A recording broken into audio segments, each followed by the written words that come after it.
ja kuulla vähän muutenkin tästä prosessista ja ylipäätään mitä ikinä meillä on kysyttävää. Mä ajattelin, että alkuun mulla on vähän kysymyksiä valmiina ja sitten lopusta niin tekin voitte kysyä kysymyksiä, mutta pidätämme oikeuden siihen, että jos on liian henkilökohtaisia, niin te saatte käyttää skippiä. Niin, joo.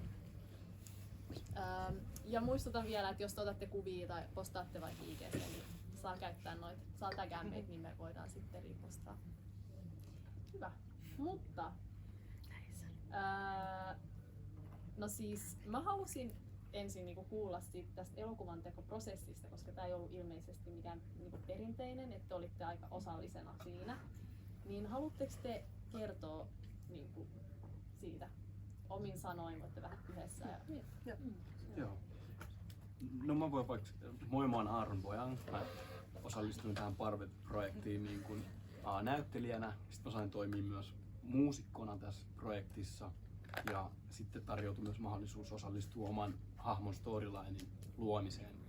Et esimerkiksi noilla tavoilla oli tosi jotenkin poikkeuksellinen prosessi mulle.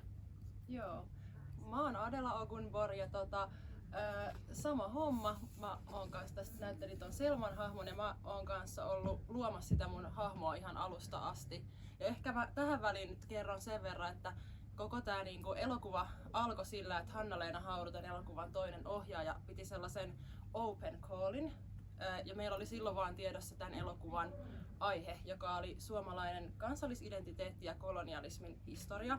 Ja sitten tuli, mä en tiedä lukuja, mutta jonkun verran hakemuksia. Sitten Hanna-Leena Koolle kutsuja valikoi tämän työryhmän. Ja me ollaan 2 vuotta sitten ekan kerran workshopattu viikon verran. Me ei silloin tiedetty kukaan toistemme rooleja tässä elokuvassa. Että silloin workshopattiin aiheen ympärillä ja saatiin erilaisia aihioita ja sitten siitä lähti rakentua. Meillä ei ollut mitään käsikirjoitusta siinä kohtaa vielä. Joo. Joo. Mä oon Senna Votsepe ja olen näyttelijänä tässä leffassa ja olin myös käsikirjoittajana ja myös just rakensin sitä hahmoa alusta asti leikkauspöydälle asti. Alusta asti leikkauspöydälle asti. Joo, just se prosessi oli se, että me haettiin, suurin osa meistä haki niinku avoimen haun kautta ja päätyi sitä kautta mukaan siihen workshopiin ja sitten sen workshopin aikana huomattiin, että niinku, jos käsitellään tällaisia aiheita, niin haluttaisiin, että niinku, päähenkilöt leffassa olisi sit eri vähemmistöjen edustajia, niin sitä kautta varmaan me kaikki ollaan niinku päädytty niinku näihin isoimpiin rooleihin ja sitä kautta myös sit päästy vaikuttaa siihen, että minkälaisia tarinoita ja hahmoja kerrotaan. Ja joo, eikö sä voit kertoa tässä välissä vaikka sun? Joo, moi. Mä oon Ritni Rasti-Pieski ja olin myös näyttelijänä, niin kuin ehkä huomasitte. Mä en tullut avoimen haun kautta. Et tosissaan silloin oli tää avoin haku ja oli tää suomalainen kansallisidentiteetti ja kolonialismi oli niinku se niinku teema, millä haettiin. Ja sit mä olin vaan katoa sillä, oh my god, kuulostaa ihan todella raskasta mennä sinne silleen saamelaisena. Olisiko mä yksin? Ja sitten mä olin silleen, en hae. En todellakaan hae. Ja sitten myöhemmin oli sit just se, että huomattiin siinä työryhmässä, että ei ollut niinku, ei ollut silleen sitä saamelaisnäkökulmaa siinä ollenkaan siinä. Ja sitten kysyttiin sit erikseen niinku Katja Kauriloffia ja mua sit siihen tähän mukaan. Et me tultiin silleen paljon myöhemmin tähän prosessiin sit mukaan jälkikäteen. Mutta tosissaan, miten heistä tässä sanoivatkin, niin oli sille erilainen prosessi, että kun yleensähän elokuvissa on tosi hierarkiset roolit ja on tosi aika sille standardia, että on se käsikirjoittaja, ohjaaja, tiimi ja ne on vaikka sille, ja tuottajat, jotka pitää eniten sitä valtaa ja silleen määrittää myös, että vaikka käsikirjoitus on jo valmis ja sitten tullaan siihen ja annetaan vuorosanat. Ja nyt oli tosi erilainen, koska me ollaan kaikki tosi paljon vaikutettu yhdessä tähän prosessiin ja millainen tästä leffasta tuli. Joo.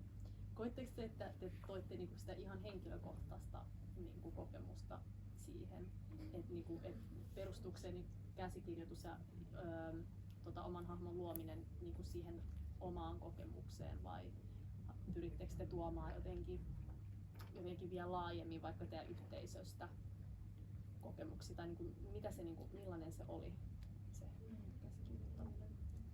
No ehkä silleen, että en sinänsä sanoisi, että perustuu tosi tapahtumiin, mutta silleen perustuu joidenkin ihmisten tositapahtumiin. Tai ainakin itsellä on sellainen olo, että toi kyllä niinku omia kokemuksia, mutta ei esim. Vaikka mitään tosi tiettyä omasta henkilökohtaisesta elämästä jotain hetkeä, vaan ehkä samalla tavalla just kirjoittaisin mitä tahansa, mistä tahansa muusta aiheesta, että se kyllä resonoi mun oman elämän kanssa, mutta ei välttämättä ole silleen just noin asiat tapahtunut mulle. Miten teillä muilla? Joo, kyllä on niinku jonkun verran sitä omakohtaisuutta siinä, että mä jotenkin lähdin mun hahmoa katsoa sen kautta, kun mä oon nuorempana harrastanut kilpa-cheerleadingia ja ollut sellaisessa niinku urheilujoukkueyhteisössä. Sitten tähän elokuvaan tuli niinku yksi fiktiiviseksi raamiksi tää kuoro. Et kyllä siellä on sitä todenmukaisuutta, mutta sitten on luotu tää fiktiivinen ympäristö, että ne ei ole kuitenkaan ihan silleen suoraan sieltä omasta elämästä suoraan tuotu valkokankaalle. Joo. Et ehkä se kokemus Joo. siitä on se, jota niin painottu. Joo. Joo, mä koen, että sit kun me tosissaan tultiin Katjan kanssa tähän myöhemmin, ja me mietittiin, että no okei, miten me käsiteltäisiin tätä asiaa, tai mitä me haluttaisiin tuoda tähän leffaan, ja sitten oli tosi jotenkin intensiivisesti tämä saamelaiskäräjälaki-asia, niin sitten musta tuntuu, että aktivismi nyt kyllä vei, niin että se kulma sitten jotenkin vei, että me niinku haluttiin sitä, että me haluttiin käsitellä sitä jotenkin, ja sitten se niinku tuli jotenkin se nuoren aktivistin jotenkin näkökulma, ja silleen, joka on silleen osittain jotenkin, että oli itsekin oli henkilökohtaisesti siinä mukana, mutta tietysti just, että sitä on kyllä niin kuin dramatisoitu aika paljonkin, että se ei ole ihan silleen suoraan, että se on kyllä ihan niin kuin näyteltyä ja näin. Että on silleen omakohtaisia just semmoisia glimpse-glomps, mutta sitten se on silleen kuitenkin ihan draamallinen niin kuin, ja luotu asia, että ei ole semmoinen niin kuin, dokumentaatio. Tähän ei ole dokumentaatio missään mielessä. Joo. Mitäs, onko sulla Aaron lisättävää? Glimps, klumps.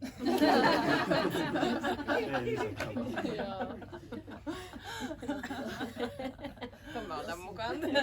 Joo, ja ei tarkoita nyt sitä tanssiteatteri Glimps ja Glomps, joka on Espoossa.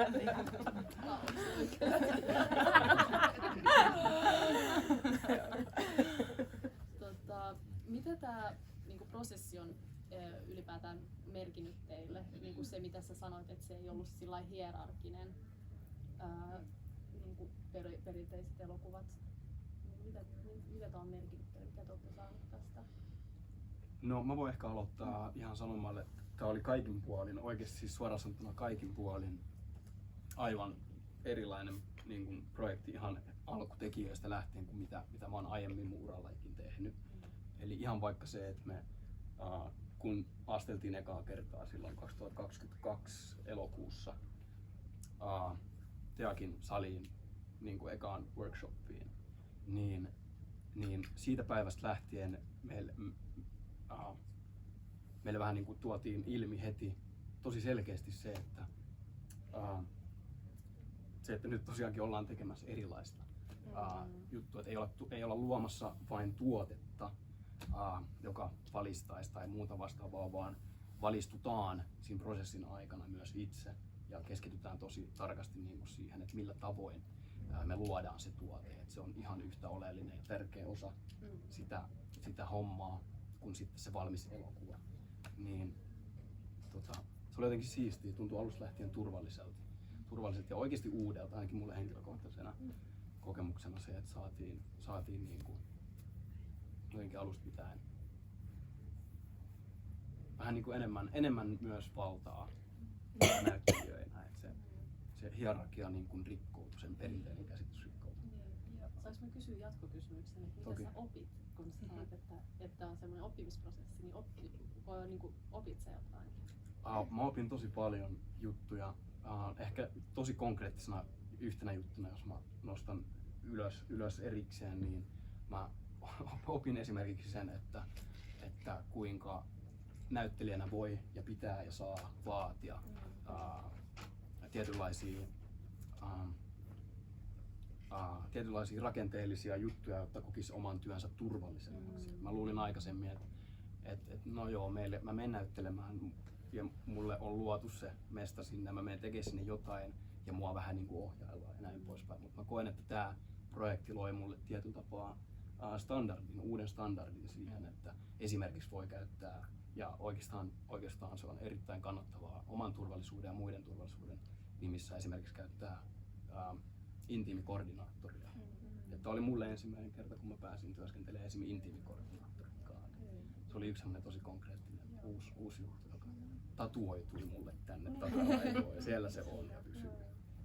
Mä voisin tosta jatkaa tosta, koska kun kysyit, että mitä opit, niin kyllä tämä prosessi oli myös tosi konkreettinen opetus siitä, että miten me voidaan niinku työryhmänä käsitellä vaikka rasismia, koska on ollut myös aikaisemmissa tuotannoissa, missä niiden asioiden äärelle ei ole pysähdytty, eikä niitä oikeastaan kukaan muu ole välttämättä huomannut siinä työryhmässä, kun ne keihin se kohdistuu.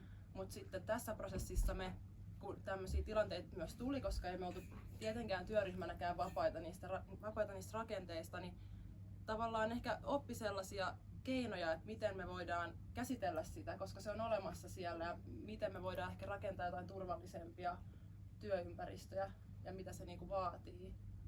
Et ei kyllä vielä ole ihan valmiita vastauksia, että miten me tehdään niinku jostain tuotannosta silleen vapaa rasismista, mutta et on jotain niinku jäänyt itsellekin, että mitä voi niinku käyttää ja miten ehkä edistää sitä, että tulisi semmoinen tulevaisuudessa. Joo. Mikä sun kysymys? Missä alkuperäinen? Koska siinä oli se jatkokysymys. Enää muista, että mä vastaan. Niinku, mitä tämä prosessi on merkinnyt teille, tai millainen tämä prosessi on ollut, Joo. se just tämmöinen erilainen elokuvan tekoprosessi. Joo. Ja just, että jos on oppinut jotain tästä. No musta tuntuu, että ehkä se, että pääs vaikuttaa siihen omaan roolihahmoon, niin pääs myös tietenkin vaikuttaa, että mitä pääsee tekemään sit siellä niin kuin kameran edessä. Niin itsellä se ainakin niin kuin antoi sellaisen jonkun mahdollisuuden testailla sellaisia juttuja, mitä ei ehkä ole, tai ei ole itse roolitettu sellaisiin rooleihin ehkä aikaisemmin, että on ollut, lähti ehkä sitä kautta, että mikä on sellainen, minkälaisia rooleja mä yleensä teen ja että mitä mä haluaisin nyt sit kokeilla.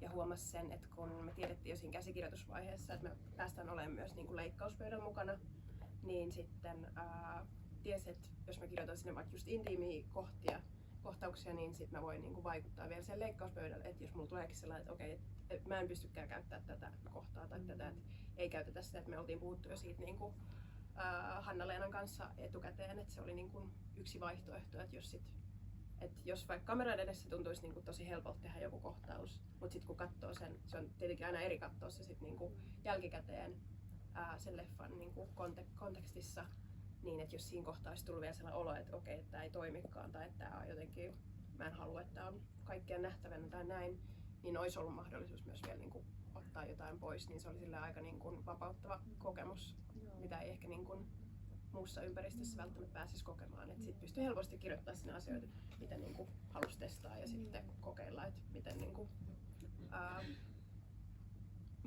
ehkä kokeilla myös sitä, että jos kirjoittaa sinne jotain, niin sit sä itse myös teet sen, tai silleen, että on kirjoittanut jonkun verran, mutta harvemmin on itse sit niinku ollut se, kuka sit näyttelee, niin sekin oli siitä oppi aika paljon. Et samaan aikaan haluan kyllä kirjoittaa enemmän, mutta voi olla, että kirjoitan jollekin muulle kuin itselleni, koska siinä on myös sellainen jotenkin, se prosessi on aika eri kuin se, että sä saisit valmiin tekstin ja sit sä siitä itse etit jotain niinku yksityiskohtia. Et, sulla saattaa olla vaikka omassa päässä tosi selkeästi joku, että tämä hahmo on tällainen ja tällainen, niin sitten se ei ehkä välttämättä tule niin hyvin vaikka esille kuin se, että jos sä oot tehnyt jonkun kunnon analyysin siitä niin kuin jonkun toisen kirjoittamasta. Tällaisia. No, kyllähän tää oli silleen tosi erilainen prosessi ja oppi ainakin itse tosi paljon. Mä en ole siis ennen tehnyt niinku elokuvaa tai niinku tämmöistä. Tää on niinku mulle kokonaan ihan uusi skene. Niin yleisesti ehkä jotenkin lähtökohtaisesti, mä en itse niinku edes lähtökohtaisesti ajatellut, että mä tulisin olemaan missään näyttelemässä mitään henkilöä, koska on vähän semmoinen olo, että no täällä on nyt kans paljon, me ollaan monia meitä, jotka olemme vähemmistön edustajia, niin ei ole vaan ollut semmoista oloa, että hei, mä näkisin minkään itseni näköistä roolia. Niin sitten kun tuli tää, että okei, no mitäs mä itse onkin kirjoittamassa? Ja sitten tuli, että okei, no nyt jos mä oikeesti jotenkin mietitään, että mitä mä haluaisin itse nähdä tai mitä mä haluaisin nähdä jotenkin, että joku muu, tai mä ajattelin itse ainakin tosi paljon tässä, että miten mä voisin luoda jotain niin kuin myös representaatio vaikka sitten niin kuin muille saamelaisille, nuorille saamelaisille, whatever, niin kuin, että se niin kuin lähti niin kuin jotenkin sitä kautta. Se oli silleen, niin, se oli erilainen prosessi, koska varmaan jos joku olisi läntänyt mulle, että hei, teit tämmönen roolihahmo näillä spekseillä, niin mä olisin ollut silleen, Mutta sitten kun oikeasti pystyy itse myös vaikuttaa, että millainen siitä hahmosta tulee, niin sittenhän se ei ole semmoinen typistetty kuva vaan jostain tietystä, koska näinhän se usein on, että suomalaisen elokuva-alan niin kuin kaikki nämä hahmot, niin välillä siellä on tosi semmosia pikkukarikatyyrejä, pieni glims ja gloms vaan, eikä jotenkin, vaikka toki tää siltikin mä koen, että tää leffa on semmoinen, mä aina kuvaan, että tää on semmoinen, että droneella jotenkin siellä ylhäällä ja sit vähän kattoo silleen ja sit käsittelee vaikka niinku kolonialismia tai näitä tätä rakenteellista sortoa, mitä täällä on ja rasismia ja sit siellä pikkusen voi sille katsoa sille droneella sille vähän näitä, että miten nämä niinku asiat on. Että joo. Että kyllä tästä voisi olla vielä paljon enemmänkin voisi käsitellä tietysti. Mä koen, että tämä on vasta pintaraapaisu ja keskustelun avaus. Ja mä koen, että tämä koko leffan tekeminen on ollut nimenomaan niinku semmoinen niinku avaus sille, että miten me käsitellään. Ja just miten Adessa puhuitkaan siitä, just, että yleisesti että puhutaan näistä aiheista ja mietitään, että miten että me ollaan yhdessä ryhmänä myös mietitty, että miten me voidaan purkaa ja käsitellä näitä asioita kuin kolonialismi tai rakenteellinen rasismi tai sorto. Että miten me oikeasti niin kuin käsitellään ja myös koska ne on asioita, mitkä liittyy meihin kaikkiin ja tietysti osalla niin kuin eri tavalla. Että on niitä, jotka kokee sitä henkilökohtaisesti ja näin, niin sitten, että miten sitä, niin. Ja musta tuntuu, että tai yleisesti sillä on ollut keskustelun avaus ja itsekin oppi tosi paljon, koska ollaan tosi paljon myös niinku keskusteltu ryhmässä ja yrittää niinku opettaa toinen toisemme. Joo, nyt mä lopetan. Mä helposti lähden puhumaan hirveästi. Haluatteko te niinku lyhyesti kertoa vähän, että minkälaisia tunteita tai haasteita herätti just olla näiden aiheiden äärellä ja jotenkin niinku, vähän niinku elää niitä tässä elokuvassa, että oli niinku, minkälaisia tunteita tässä prosessissa tuli? Musta tuntuu, että ehkä niinku, ainakin itse oli sen verran, kun oli kirjoittanut sen, tai oli käyty niin pitkä kaari jotenkin läpi ennen kuin sit kuvattiin sitä kohtausta, niin musta tuntuu, että ehkä ne kohtaukset, mitä tässä on, niin se rasismi on myös jotenkin sellaisella tasolla, että se ei ole niinku välttämättä niin jotenkin suoraa, niin ainakin mun oman hahmon kaaressa ehkä huomasi silleen, että ei se niinku, että tietyt kohtaukset oli sellaisia, missä niinku, ehkä vähän etukäteen jotenkin jännitti, mutta sitten esimerkiksi vaikka tätä Skränää häntä. Hän on mun rakas luokkalainen mun koulusta, niin siinä ei ollut mitään sellaista niinku, tai se oli tosi helppo tehdä, koska siis me tunnetaan niin hyvin ja näin, niin sit se ei niinku, että oli sellainen luottamus ja just, että koska se oli niinku, että oli myös luottamus häneltä, että hän pystyy nyt niinku tekemään tämän roolin tässä ja hän ei mitenkään loukkaa mua sit, vaikka hän tekeekin tai sanoo asioita ja näin, niin sit jotenkin tuntui, että ei varsinaisesti vaikka kuvauspäivinä, niin ei mun omassa henkilökohtaisissa niinku, noissa roolin niinku, kaarissa tai kohtauksissa ollut mitään sellaisia, mitkä olisi välttämättä aiheuttanut siinä kuvaustilanteessa. Ehkä enemmän silloin, kun sit miettii, että mitkä ne asiat on, ja me jaettiin ehkä aika paljon niinku, kokemuksia ja mietittiin, että mitkä ne jutut olisi, mitä voitaisiin ottaa tähän leffaan, niin musta tuntuu, että se oli sellainen, mikä enemmän herätti sellaista, että samaan aikaan niinku, surua siitä, että mitä kaikkea ihmiset joutuu kokemaan, mutta samaan aikaan jotenkin silleen oli niin ihanaa vaan niin kuin olla sellaisessa huoneessa, missä pystyttiin puhumaan jotenkin silleen tosi luottamuksellisesti ja että ihmiset oli se, että joo niinpä ja sitten aina joku silleen ja jotenkin sellaista, niin kuin, jotenkin sellaista ihanaa yhteisöllisyyttä löytyi niin kuin heti jo siinä leffan alkuvaiheessa, niin tällaisia tuntemuksia ainakin itsellä on. Joo, mua kyllä jännitti silleen jotkut kuvauspäivät, kun tiesi, että vaikka tänään kuvataan jotain kohtausta, missä on rasismia. Ja myöskin, kun osa näistä kohtauksista on myös improvisoituja, niin se oli myös omanlaisensa haaste, että ei me voitu lähteä suoraan improvisoimaan jotain kohtausta ja olla silleen, että nyt improtkaa rasismia tai näin, niin sitten kyllä meidän piti sitten tehdä siihen kaikkia semmosia raameja, minkä sisällä liikutaan. Ja näin, että se oli turvallista. Ja sitten myös omaa tekemistä helpotti tosi paljon se, että meillä oli työryhmässä psykologi, jonka kanssa aloitettiin ja lopetettiin päivä. Ja sitten hänen kanssa pystyi keskustelemaan, että jos tuli jotain niin kuin niistä kuvauspäivistä, mutta joo, ei sit, vaikka mua jännitti se, niin tullut mitään sen isompaa reaktiota, ja se, että siellä oli se psykologi, niin helpotti ja vapautti myös siitä sitten. Ja luulen kanssa, että itselläkin ne, mitä on tuonut tähän elokuvaan, ne kokemukset, niin on jo niin kuin sen verran etäällä, että on niin kuin pystynyt ottaa jotain matkaa siihen, että se ei ole mikään semmoinen niin tuore asia, minkä on tuonut tähän, niin joo. Mun tuli tosta mieleen, kun sä sanoit, että impro Joo. rasismia. Niin. Mun tuli mieleen, että toi Spike Leen Do the Right Thing, siinä on yksi kohtaus, kun siinä taitaa olla yksi musta mimmi, joka käy jossain kaupassa, ja sit se kaupan kassamies, semmonen niin vanhempi valkoinen italialainen, niin kuin New York-italialainen tyyppi, niin se niinku suuttuu sille ja epäilee, että se ryöstää, ja sit siinä oli, niinku Spike Lee oli sanonut niille, että impro rasismia. Ja sitten tää äijä oli alkanut huutaa silleen niinku N-sanaa ja kaikkea tällaista.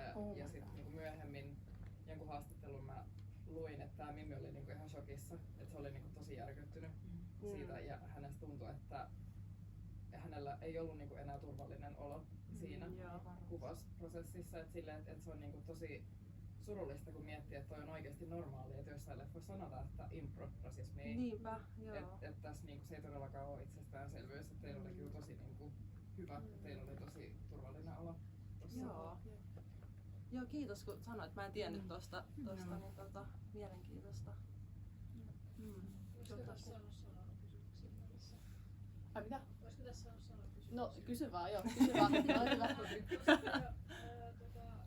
Mainittu tuo psykologia ja intiimikohtaanto. Siis mä mietin, että mitä tuollaisia tuotantopuolen asioita voi niinku näyttelijä tehdä tai antaa, tai tommosia, esimerkiksi tämä psykologi, että näyttelijän työ olisi niinku enemmän turvallista ja miellyttävää. Että mitä tuotannolta voidaan niinku tarjota. Joo. Erittäin hyvä kysymys, kiitos. No esimerkiksi just se tuotannon, mun mielestä se pitäisi olla, jos on niin kuin, ei intiimikohtauksia, ei pelkästään seksikohtauksia, vaan intiimikohtauksia lukeutuu, se on tosi laaja se oikeastaan se kirjo, mitä se voi tarkoittaa. Että jos on vaikka kahden tai useamman ihmisen välistä niin kuin, kosketusta tai sitten ihan vaikka henkistä läheisyyttä, jotain semmoista, joka on siis ihan niin kuin intiimiä siinä sen sanan kaikista luonnollisemmassa muodossa, niin intiimikoordinaattori on ihan semmoinen ykkösvaatimus mun mielestä, mikä pitäisi kyllä modernissa leffan tekemisessä ottaa huomioon aina. Sitten mikä mun mielestä oli tässä meidän Parvet-elokuvan niin kuin kuvauspäivissä oli siistiä, oli se, että kun oli tietynlaisia kohtauksia, niin pystyttiin joustaa sen niin kuin työryhmän koon kanssa ihan suhteessa siihen, että jos on vaikka parempi kohtaus, niin sit ei tarvii olla isoa kuvausryhmää ja tekijäryhmää siellä tilassa samaan aikaan, että löydettiin erilaisia tapoja toteuttaa niitä. Eli ihan tommosista jutuista. Mun mielestä se ykkösjuttu on se, että niistä keskustellaan, että niistä ei, niin kuin, että ne otetaan ennen töiden alkamista niin kuin aina puheeksi, niin sit niistä varmasti päästään johonkin sopuun. Joo. Mä sanoisin, että harjoitteluaika ja myös tähän sisältyen toi keskusteluaika, koska on myös paljon tuotantoja, joissa ei ole hirveästi aikaa vaikka harjoitella. Joo, niin se on kyllä. Jos on saanut harjoitella kunnolla, niin silloin on myös turvallista tehdä, tai ainakin turvallisempaa. Joo, toi psykologin läsnäolo ehkä oli itselle uutta, mutta se nyt oli koko tämän niin kuin, prosessin niin kuin, luonteen takia. Mutta se toi ehkä jonkun sellaisen myös turvan, että siellä oli joku vähän niin kuin ulkopuolinen henkilö, jonka kanssa pystyi sit jutella tarvittaessa. Itsellä ei ehkä ollut mitään sellaista tilannetta, missä olisi välttämättä tarvinnutkaan, mutta ihan vaan se, että siellä oli läsnä joku tällainen henkilö, joka niin kuin, tietyllä tapaa on, niin kuin, on osa työryhmää, mutta ei ole varsinaisesti niin kuin, vaikka tekemässä taideteosta tai tälleen, että hän niin kuin, ei ole myöskään siinä taiteellisessa prosessissa mukana, niin sit se kyllä toi tietyllä tapaa turvaa. Joo, mä sanoisin kanssa toi, että toi harjoittelu ja jotenkin ennakointi ja just jotenkin, että jos on vaikka joku kohtaus, mikä käsittelee vaikka jotenkin rasismia tai jotenkin semmoinen tai ihan mikä vaan kohtaus, että jotenkin katsoa, että mikä se on se speksi ja jotenkin silleen, että valmistautuu myös siihen ja jotenkin, että on tilaa myös niille, kun mehän joutuu tekemään myös emotionaalista työtä, vaikka se ei olisi, vaikka niissä kohtauksissa, missä se rasismi toisintuu, niin vaikka se on se näytelty kohtaus, mutta totta kai siinäkin tilanteessa se toisintuu, niin vaikka se on tilaa vaikka silleen, että saa niin kuin myös purkaa sitä emotionaalista niin kuin työtä esimerkiksi. Ja just ihan perustoi intiimikoordinaattori. Mun mielestä niin kuin ehkä just toi, ja jotenkin ehkä toi ennakointi jotenkin myös just, että käy näillä läpi, että mitä kohtauksia on tai mitä ikinä ne on ne asiat. Ja sitten myös, että ihmiset on perehtyneitä niitä. Myös kuvausryhmä tai kuka vaan, niin kuin, että on oikeasti perehtyneitä myös, että mitä tehdään. Että on semmoinen, siitäkin tulee se semmoinen niin kuin turvallisempi olla, ainakin itselle, jos on semmoinen olla, että okei, että me tiedetään mitä tässä tehdään. Ja myös, että jos tulee joku tilanne, niin kehen voi ottaa yhteyttä ja silleen, niin. Joo. Propsit tuotantotiimille. Meidän tuottajan siis paikalla myös. Joo, mä kysyn teiltä vielä vikan kysymyksen, sitten voitte kysyä lisää kysymyksiä yleisöstä. No siis te mainitsitte jo niinku siitä yhteisöllisyydestä ja vähän niinku siitä solidaarisuudesta, niinku, että teillä on erilaisia kokemuksia ja eri taustoja. Niin miten niinku, ootte sitten aikaisemmin pystynyt tukeutumaan muihin vähemmistöryhmien edustajiin teidän omien kokemusten kanssa? Ja onko teillä jotain ehdotuksia tai ideoita, että miten sitä voisi edistää sitä solidaarisuutta?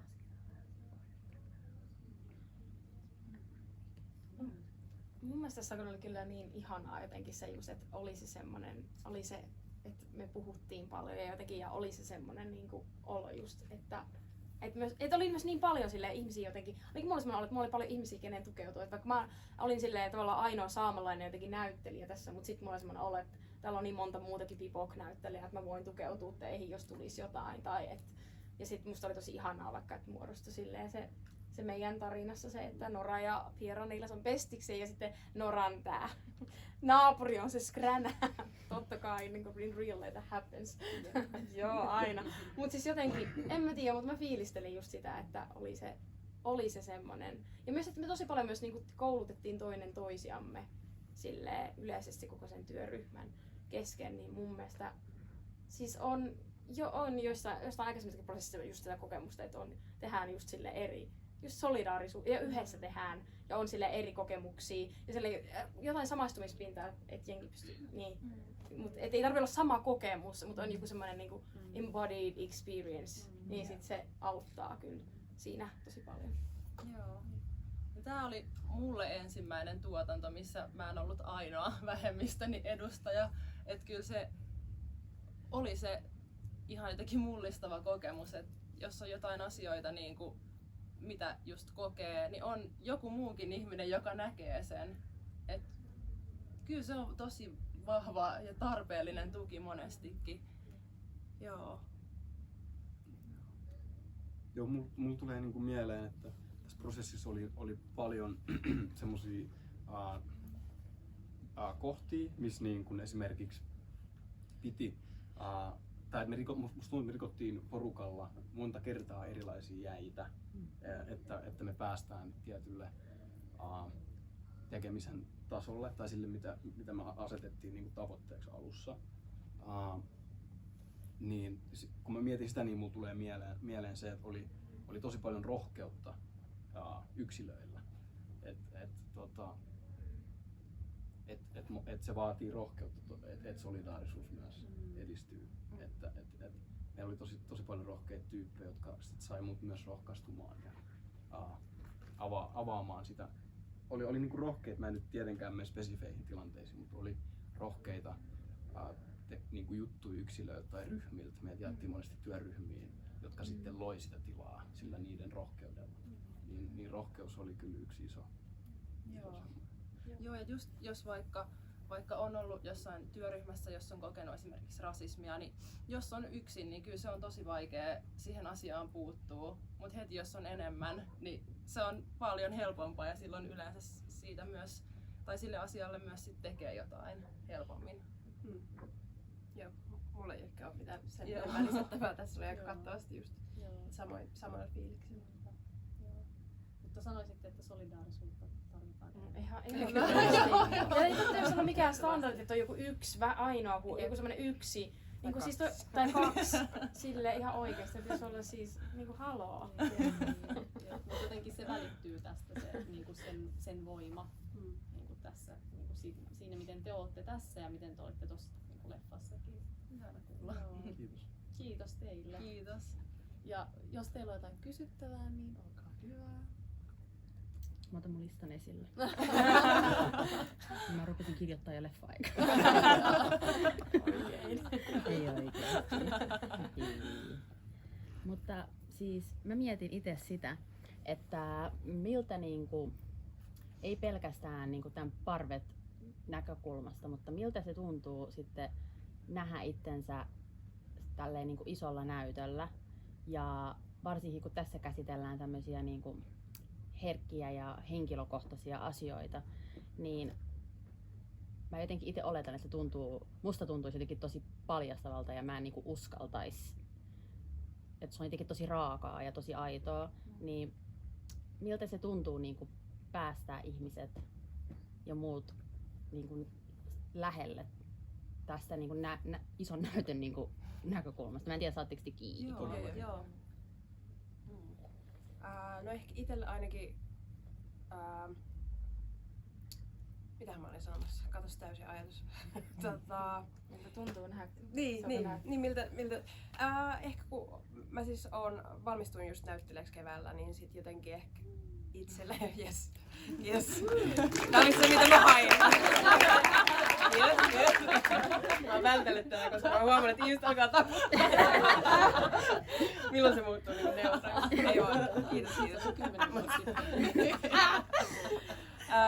Anyways, niin et on niin kun, ja on tehnyt ennen koulua jo jonkun verran niin kun just kameratöitä ja näin, niin siihen niin kun, se vaatii totuttelua, mutta ehkä niin kun vaikka tämän leffan kohdalla mulle itselleni se oli nimenomaan, että en mä niin kun näe itteeni siellä, vaan se on niin kun se roolihahmo, niin se niin kun tuo siihen jonkun sellaisen niin kun välin, että jos tää keskustelu kuvattaisiin, sit mun pitäisi katsoa sitä, niin se olisi ihan hirveetä. Mutta sit se, koska se on niinku tietyllä tapaa myös treenattu ja niin kun, vaikka tässä on just itsekin ollut vaikuttamassa siihen käsikirjoitukseen ja vielä siihen leikkaukseen, niin on aika monta kertaa niin kuin ehtinyt jo periaatteessa nähdä tai tietää se, että minkälainen se lopputulema on. Kyllä se tietenkin joskus niin kuin kuitenkin jännittää ja näin, mutta itsellä ainakin on sellainen olo, että kokee, että tässä leffassa ne asiat on sellaisia, mitä mä haluankin, että niin kuin muut ihmiset näkis. Ei välttämättä just musta, mutta niin kuin ylipäätään silleen toivoo, että enemmän tällaista näkisi niin kuin suomalaisessa elokuvateollisuudessa. Joo, musta tuntuu, että kun tää on siis, me ollaan kuvattu 1,5 vuotta sitten, tai ehkä enemmänkin, niin tavallaan jos olisi silloin niin jotenkin kesken sen prosessin kattonut tätä, niin, ja myös katsottiinkin, koska meillä oli semmoinen demo, niin silloin se oli kyllä tosi vaikeeta. Et se oli jotenkin niin se prosessi kesken vielä, mutta nyt siitä on niin pitkä aika, että pystyy myös vähän tarkastelemaan sen ulkopuolelta. Ja just kun katsoo itseään roolissa, siinä on semmoinen tietynlainen roolisuoja, niin kyllä se on niin kuin jotenkin, kyllä siihen pystyy. Joo.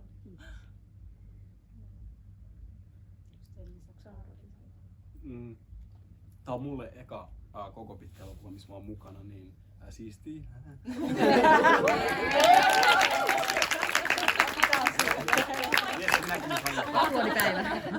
Mutta niin, jotenkin urallisesti tuntuu, että on menossa niin jotenkin oikeaan suuntaan ja jotenkin tuntuu hienolta nähdä tuommoisen oikeasti pitkän prosessin jälkeen meidän niin työn tulos ja jakaa se myös ihmisillä. Me ollaan just pistetty merkille, että kun me ollaan eri yleisöjen kanssa katsottu nyt muutamissa ennakkonäytöksissä näitä, niin se on aina vähän erilainen kokemus. Jotenkin ehkä itse ainakin katsoo sitä leffaa aina vähän uusin silmin, kun sen on jakanut niin kuin uudelle yleisölle. Et se tuntuu siistiltä, mutta myös tosi jännittävältä, että se ei enää ole meidän hallittavissa ikään kuin se tää meidän love child, vaan nyt se on maailmalla ja ihmiset saa reagoida ja me ei voida hallita sitä. Mä voisin lisätä, että musta se oli kyllä tosi stressaavaa jotenkin. Että tavallaan, että kun on sille vähemmistö, sit kun se on silleen, hei, no nyt sä saat sanoa jotain, nyt edusta koko yhteisöä, niin jo vitun semmonen stressi tuli myös, että apua, nyt mä yksi hahmo, nyt mun pitäisi purkaa nämä kaikki ja jotenkin tuli semmonen myös semmonen stressi, että sit musta tuntui, että se oli vaikea jotenkin se, että ai niin, no niin, tää on vaan yksi roolihenkilö, tämä on vaan hetken, Pierre Niels vilahtaa sillä hetken, että se on se oli musta se oli musta jokin vaikea, mua eniten stressasi ja edelleenkin stressaa, että miten mun jotenkin tai miten saamelainen yhteisö tulee ottaa tämän leffan tai jotenkin, musta tuntuu, että muut mua niin ressaa, mutta sitten kun sitä representaatio oikein on, niin sit se jotenkin ekstra paljon stressaa. Niin kyllä mun mielestä kyllä se on outoa aina katsoa. Se on outoa katsoa itseään ja silleen, niin ja sitten ehkä, vaikka sitten mä oon nähnyt jotain monta kertaa, niin kyllä se silti on vielä edelleen outo. Mutta ehkä sitten kun on yhtä paljon kokemusta kuin sen alle, että on nähnyt itse, niin siihen sitten tottuu. Kiitos. Joo, kiitos. Oliks sulla kysymys? Joo, kiitos puheenvuorosta. Kiitos siis todella hellästä ja kipeästä elokuvakokemuksesta. Aivan siis on jotenkin sellaisessa isossa ihmeellisessä mielentilassa. Olette niinku ihania näyttelijöitä ja sitten jotenkin tää kuvaus ja leikkaus oli jotenkin aivan upea. Ja sitten siis äänimaisema, musiikki, kaikki niinku lähikuvat kosketuksesta. Mä jäin, sellainen kysymys, kun puhuitte siitä, että leikkauspöydällä oli niinku erityisen paljon tuttu siltä, että ne pystyi vielä vaikuttamaan, että oliko se niinku eksplisiittisesti siihen sopimukseen kirjattu, että ei vaan ne, kenellä on leikkaajan tittelillä toimii tässä, vaan että oliko myös niillä, jotka oli niinku ei ikään kuin sovittuna leikkaajina tässä, niin heillä myös sopimukseen kirjattuna se, että hei, että leikkauspöydällä on myös mahdollisuus vaikuttaa siihen, että mitä omasta näyttelemisestä jää siihen elokuvaan. En muista, oliko niinku sopimuksessa. Mä just muistelin, että mitähän meidän sopimuksessa. Ainakin mä luulen, että sitä ei ollut siihen eksplisiittisesti sopimukseen kirjoitettu, mutta se oli suullisella sopimuksella neuvoteltu työryhmänä yhdessä. Mikä on suullinen sopimus on ihan yhtä sitova kuin kirjallinen. Niin mutta niinku me kaikki niinku, päänäyttelijät oltiin niinku mukana siinä leikkausprosessissa, että ei kaikki pienemmät roolihahmot ei ollut, koska se ei niinku, he ei myöskään olleet tekemässä periaatteessa niitä omia roolejaan niinku alusta asti. Niin, ja toki sit tässä on niin paljon porukkaa myös, niin pitää vetää johonkin se raja. Mutta että yksi raja. Kaikki voi olla siellä leikkaus. Ei, vaan että me saatiin, että oltiin myös niinku rakennettu sitä tarinaa, koska leikkaaminen kuitenkin on sen tarinan vielä periaatteessa viimeinen niinku filtteri sille, että miten tää kerrotaan tää tarina, niin siksi oltiin siellä. Ja intiimikohtauksista tehtiin myös tarvittaessa erillisiä sopimuksia, mihin myös kirjattiin muistaakseni sen esimerkiksi sun kanssa se, että sinulla on oikeus vielä. Joo, ne oli erikseen sanoa niistä koordinaattorin kanssa sovittu. Kiitos.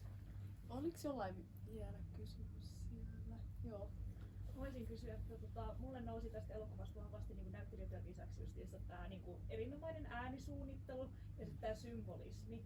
Niin mua kiinnostaa kuulla, että olette aikaisemmin ollut tällaisessa projektissa, joka niin käsittelee niin visuaaleilla tai symboleilla niin jotain ihmisten kokemuksia ja niin miltä tuntuu olla tämmöisessä projektissa mukana? Hyvä kysymys. Tosi hyvä kysymys, kiitos. Onko sä mietit? Niin mä koitin miettiä, että onko mä ollut missään. Varmaan siis kaikissa ainakin toivon mukaan jollain tasolla niin äänisuunnittelukin kertoo jotain, mutta ei ehkä varsinkaan niin tällä samalla tavalla kyllä tuu mieleen. Ei kyllä. Ehkä siis teatteripuolella meillä monella on niin kokemus, niin siellä ehkä paljon selkeämmin niin nimenomaan äänisuunnittelu ainakin. Joo. ehkä ei silleen suoran vastauksen tuohon, mutta tästä aiheesta nostit hyvän ajatuksen mulle päähän, kiitos. Me huomattiin tässä ainakin Adenkaan, että koska tää on jotenkin niin hyvä sali ja jotenkin täällä on ihan sairaan hyvä äänentoisto, niin mä ainakin kuulin, mä oon siis näyttänyt pari kertaa jo aikaisemmin, mutta mä kuulin tiettyjä matalia taajuuksia ja semmoista se tuntui jotenkin, että kuulin uusia ääniä, mitä mä en ollut pistänyt merkille aikaisemmin, kun oli ehkä tälleen tylysti sanottuna vähän kehnoimmista äänentoistolaitteista soitettu joskus.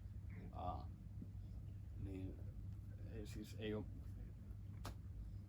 että nautin siitä, että mä huomasin, että oli hyvä kysymys siinä mielessä, että se on tosi tärkeä osa, se, että miten viesti tulee perille, miltä se esim. Kuulostaa ja mitä ne taustaäänet on. Että sekin vie tarinaa eteenpäin. Tuo on tosi hyvä näkökulma ja kysymys. Kiitos. Ja mä haluaisin sanoa vielä, että ihanaa kuulla niin saamen kieltä. Mä en ole se on mulle niinku valitettavasti blind spot, että mä en ole se ei ole mulle tuttu kieli.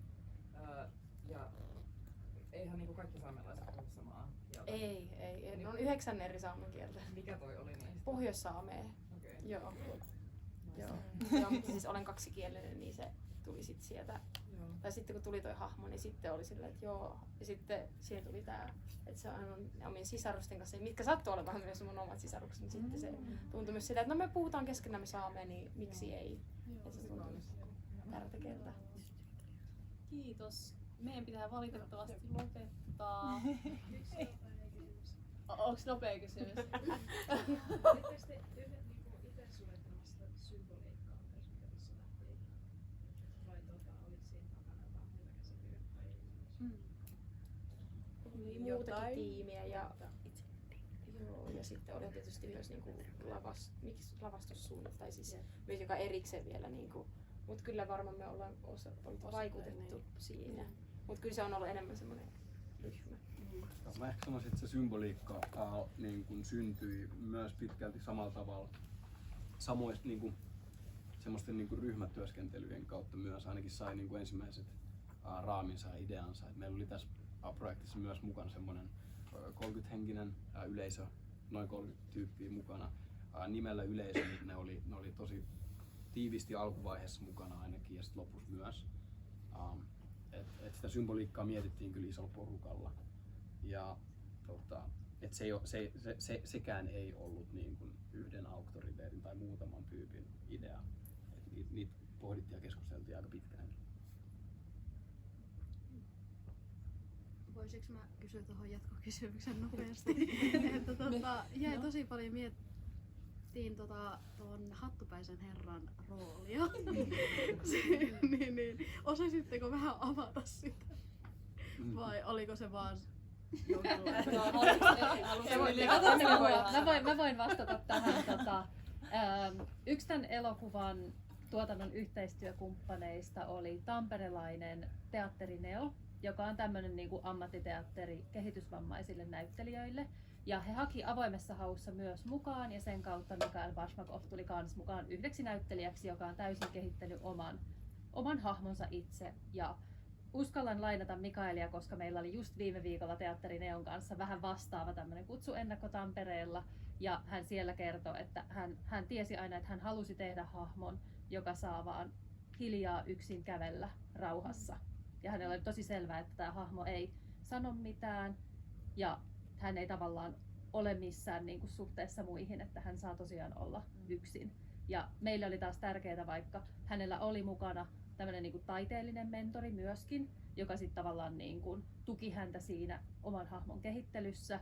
Ja me käytiin myös kiinnostava keskustelu siinä prosessissa vähän siinä, että tavallaan kuinka me tosiaan annamme hänelle sen päätäntävallan suhteessa siihen omaan hahmoon, eikä aleta vaikka niin kuin kyvykkäinä, niin kuin kyvykkään kehon ihmisinä ja kyvykkään mielen ihmisinä määrittämään sitä, että mitä meidän mielestä siinä pitäisi mahdollisesti lisäksi olla, vaan tavallaan pysyttiin siinä tavallaan, mitä hän itse sanoi siitä hahmostaan. Ja toki se on niin kuin, mulla ei ole mitään vastausta, että mikä sen merkitys on, että se on täysin jokaisen katsojan. Saatte itse päättää, kuinka sen olette sieltä lukenut, mutta tää sen niin kuin hahmon tekotaustasta. Okei, joo. Mä jotenkin ajattelin, että se kuvasi niin kuin meitä katsojia.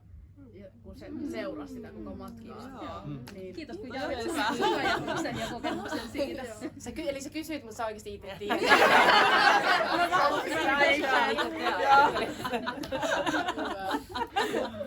Hei, kiitos tosi paljon.